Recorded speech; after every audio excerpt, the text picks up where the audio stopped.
The invisible trap. We've all been there, sitting in traffic, staring at a screen, or maybe just walking through a crowded station feeling invisible. Like the world is moving at 100 miles per hour and we're just stuck. We look at people like Elon Musk or Steve Jobs and we tell ourselves a lie. We say, they have something I don't. We call it luck or genius. But Napoleon Hill, in his legendary book Think and Grow Rich, says something that hits like a freight train. What the mind can conceive and believe, it can achieve. But if that's the truth with a capital T, why are so many of us still struggling? Why do we feel like beggars in our own lives, waiting for someone, the government, our boss, a lucky break, to drop a coin in our cup? Today, I'm going to tell you a story. It's not a fairy tale. It's a story about a man who had to lose everything, even his dignity, to find the one thing we all overlook: value. The confrontation. Picture a terminal. Let's call it Grand Central. It's 8 a.m. on a rainy Tuesday. There's a man leaning against a cold marble pillar. Let's call him Elias. Elias hasn't had a real conversation in weeks. Most people don't look at him. They look through him. To them, he's just a piece of the architecture, a beggar. Every day is the same. Hand out, head down, hoping for enough change to buy a sandwich that's mostly crust. But then he sees him. A man stepping off the 7:45 express. This guy, he radiates power. Hand-stitched suit, leather briefcase, the kind of shoes that don't make noise when they hit the floor. Elias thinks, this is it. This is my payday. He approaches.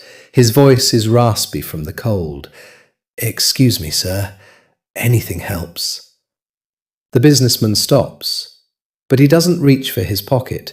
He just stands there, looking at Elias. Not with pity, but with a strange kind of intensity, like he's analysing a balance sheet. Finally, he speaks. 2 sentences that would change Elias's life forever. He says, I am a businessman. I believe in the law of exchange. What are you offering me today that's worth my dollar? Elias freezes. He's confused, angry even. Sir, I have nothing. I'm homeless. The businessman tilts his head. If you truly believe you have nothing to give, then you have accepted that you are worth nothing. I don't give handouts to people who have given up on their own value. Find something to trade, Elias. Then come find me. And then he's gone. Just another suit in the crowd. The shift from void to value. Now, Elias could have stayed angry. He could have cursed the greedy rich man. But that night, as the city went quiet, those words wouldn't leave him. Find something to trade. He looked around. What did he have? Dirt, old newspapers, a broken spirit. But then he saw it. Tucked away in a corner of the station's neglected courtyard, a small patch of wild, vibrant yellow flowers pushing through the cracks in the concrete. Life, thriving in a place it shouldn't. He realized something. People weren't ignoring him because he was poor. They were ignoring him because he was a void. He was only taking energy, taking space, taking money. He wasn't adding anything to their morning commute. The next day, Elias didn't beg.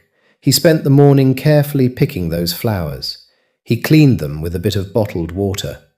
When the 8 a.m. rush hit, Elias stood by his pillar. A woman walked by, looking stressed, clutching her coffee. Elias stepped forward, not with a handout, but with a single yellow flower. For your morning, he said. It's going to be a good day. She stopped. She blinked. She actually saw him. She took the flower, a small smile breaking through her stress. She reached into her bag and handed him $5. Not out of pity, but because for 1 second he had given her peace. The modern hustle. The reality check. 6 months later, the same station. The businessman is back. He's looking for the beggar, but the pillar is empty. Instead, there's a small, vibrant flower kiosk nearby, and behind it stands a man in a clean shirt, arranging a bouquet of roses. It's Elias. The businessman walks up. "I see you found something to trade." Elias smiles. It's a different smile now. It's the smile of a man who knows his worth. "You were right," Elias says. "I wasn't a beggar. I was just a businessman who had forgotten his inventory. I stopped asking for help and started asking how I could help them." Here is the real-life takeaway for you listening right now. In the US, we talk about the hustle. We talk about grinding. But we forget the foundation. Whether you're a freelancer, a corporate employee, or an entrepreneur, you are in the business of exchange. If you feel like the world is ignoring you, if you aren't getting the promotions, the clients, or the respect you want, ask yourself, are you a beggar or a trader?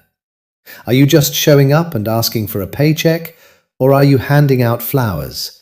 Are you solving problems, bringing energy, and creating value that wasn't there before? Your greatness isn't a destination. It's the quality of the flowers you choose to bring to the world every single day. If this story shifted something in you, don't just let it fade. Share this with one person who feels invisible today. And if you want more stories like this that bridge the gap between mindset and reality, hit that subscribe button on YouTube. I'm your host, and remember, your future changes the second your thoughts do. See you in the next one.